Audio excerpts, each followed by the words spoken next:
Madam ने गुस्से में साहब को अपने से दूर कर दिया, मगर साहब इस बात पर नाराज हो गए और उन्होंने गुस्से से मैडम का हाथ पकड़कर मोड़ दिया।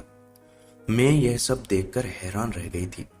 मुझे तो वह दोनों बहुत ही खुशमिजाज लगते थे, मगर उस लड़ाई ने मुझे सोचने पर मजबूर कर दिया था।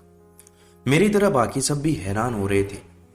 कुछ को लगता था साहब को हमारी मैडम उंगलियों पर नचाती है और उसकी वजह से वह ऐसे परेशान हो चुके हैं, मगर मेरे दिमाग में कुछ और चल रहा था।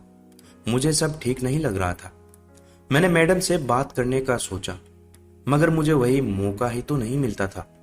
मैं उसी इंतजार में रही कि शायद कभी तो मुझे मैडम से अकेले में बात करने का मौका मिलेगा, और मेरा इंतजार जल्द ही खत्म हो गया। एक दिन साहब के फैक्ट्री में कोई झगड़ा हो गया था, जिसकी वजह से उन्हें वहां जाना पड़ गया। सुबह का वक्त था और मैं घर का काम तकरीबन खत्म कर चुकी थी। मैडम के कमरे में पहुंचती तो वह अकेली बैठी हुई थी। मैं सफाई करती हुई उन्हें बार बार देख रही थी, मगर बात करने की हिम्मत नहीं हो रही थी। मुझे डर था कि कहीं वो बुरा ना मान जाए। मेरे ऐसे बार बार देखने पर मैडम ने थक कर खुद ही मुझसे सवाल कर लिया कि मैं उन्हें यूं बार बार क्यों देख रही हूं। मैंने हिम्मत करके उन्हें कहा कि मुझे आपसे बात करनी है। वह कुछ देर रुक कर मुझे चुपचाप देखती रही और फिर एक गहरा सांस लेकर मुझे इजाजत दी। उनके अंदाज से लग रहा था कि वह नापसंदीदा बात सुनने के लिए खुद को तैयार कर रही हैं। उनकी इजाजत मिलते ही मैंने मैडम को हिम्मत करके कहा कि उनका यूं साहब के साथ दिन भर कमरे में पड़े रहना, घर के सारे नौकर उन पर हंसते हैं और बोलते हैं, उन पर तरह तरह की बातें की जाती हैं। मैंने अपनी इस बात पर अफसोस करते हुए कहा कि मेरी बात का बुरा नहीं मानिएगा, मगर मैंने बहुत मजबूर होकर आपसे यह बात कही है। मेरी बातों पर मैडम कुछ पल के लिए गुमसुम सी हो गई और फिर नर्म लहजे में बोली, मैं सब समझती हूँ कि लोग बातें करते होंगे, मगर मेरे पति को यह बात समझ नहीं आती, ना ही उनको किसी की परवाह होती है। वह अपनी मर्जी के मालिक है, मगर अब मैं अपना ख्याल रखूंगी और उनको भी समझाऊंगी। मैंने यह बात पूरी हो जाने पर मैडम से उस दिन होने वाले झगड़े की वजह पूछी, तो मैडम चुप सी हो गई और बोली कि वजह कुछ खास नहीं थी। मैं उस दिन अपने घर जाने की बात कर रही थी। मुझे अपने मम्मी पापा की बहुत याद आ रही थी, मगर मेरे पति बात नहीं मान रहे थे, तो मैंने गुस्से से उनको दूर कर दिया। वह कुछ अलग से इंसान है और मेरी बात बर्दाश्त नहीं कर पाए। मेरी हैरानी पर मैडम बोलते हुए मुझे बताने लगी कि वह और साहब कैसे मिले और साहब ऐसे क्यों हैं। उन्होंने जो कुछ मुझे बताया था वह मुझे चुप करवा गया था। मुझे साहब के नेचर की समझ आ गई थी। मैडम ने बताया कि साहब हमेशा से अमीर आदमी नहीं थे।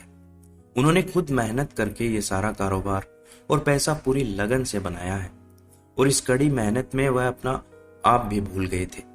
इसी बीच उनकी माँ का भी देहांत हो गया था और पीछे कोई नहीं बचा था जो उनके लिए सोचता या उनकी शादी करता।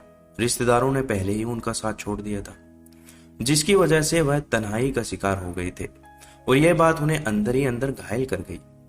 जब वह अपनी मेहनत से इतने अमीर हुए तो उनके आसपास उनके चाहने वालों का मेला लग गया, मगर अब उनको किसी की भी परवाह नहीं थी। मैडम उनके किसी जानने वाले की बेटी थी और साहब का उनके पिता से अच्छा बोलचाल था, और मैडम के पिता भी मान गए क्योंकि साहब बहुत अच्छे और मेहनती इंसान थे। जब साहब की शादी मैडम से हुई तब उनको पता चला कि वह बहुत कम उम्र की है और बेइंतहा खूबसूरत है। वह उनके दीवाने हो गए। अपनी तन्हाई और लोगों के छोड़ जाने की वजह से वह कुछ टूट से गए थे और अपनी पत्नी को किसी भी वक्त छोड़ने के लिए तैयार नहीं थे। मैडम ने कहा कि शुरू शुरू में मैंने बहुत जान छुड़ाने की कोशिश की। वो उनको घर भी नहीं जाने देते थे। जब भी दिल चाहता तो उनके घर वाले ही आकर उनसे मिल जाते थे और वह अपने घर में ही रहती थी, क्योंकि साहब चाहता था कि उनकी खूबसूरत पत्नी हर वक्त उनकी निगाहों के सामने रहे। वह इन सब बातों से चिढ़ रही थी, मगर उनकी चाहत के आगे हार मान ली, क्योंकि आखिरकार वह उनके पति थे। मगर अब उनका रवैया कुछ ज्यादा ही लापरवाह हो गया था। वह किसी व्यक्ति का भी लिहाज नहीं कर रहे थे, और अब मैडम ने ठान ली थी कि उन्हें समझाएगी और दिन के वक्त किसी भी नौकर के सामने ऐसी वैसी हरकत ना करें। कुछ दिन बाद ही मैंने साहब में फर्क महसूस किया। जैसे ही घर के नौकर घर की साफ सफाई करने घर के अंदर आते तो वह हॉल में बैठकर टीवी देखने लगते, और मैडम रसोई घर में चली जाती। मुझे ये देखकर बहुत खुशी होती कि चलो कम से कम नौकर के मुंह तो बंद हुए। यह महीना गुजरा था कि साहब दोबारा काम पर जाने लगे और मैडम घर गृहस्थी में व्यस्त हो गई। और अब घर के नौकरों की जुबान भी बंद हो चुकी थी, क्योंकि घर का माहौल अगर नॉर्मल नजर आए तो लोग बातें नहीं बनाते हैं। मैंने ये कहानी जब अपने पति को बताई तो वह कहने लगा, साहब का कोई कसूर नहीं है, बस उसे आइसक्रीम जरा देर से मिली। और फिर हम दोनों ठहाका मार के हंसने लगे। दोस्तों, आपको यह कहानी का अंतिम भाग कैसा लगा कमेंट करके जरूर बताइएगा। चैनल पर नए हैं तो चैनल को सब्सक्राइब जरूर कीजिएगा। धन्यवाद।